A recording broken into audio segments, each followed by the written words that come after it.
untuk mainan surprise yang tower. Ini terminal baterainya juga sudah berkarat. Kemudian saya coba bypass dengan baterai eksternal. Di sini masih hidup. Saya nggak tahu untuk men-trigger suara yang lain, mungkin pakai, kalau dilihat dari sini pakai wifi atau ada sejenis remote control sehingga bisa memvariasikan bunyi.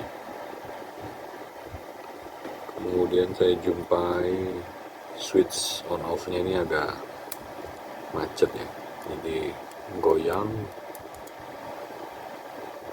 Spare partnya ini nggak ada di pasaran, jadi kalau mau nanti di bypass hidup, untuk matinya harus cabut baterai seperti itu.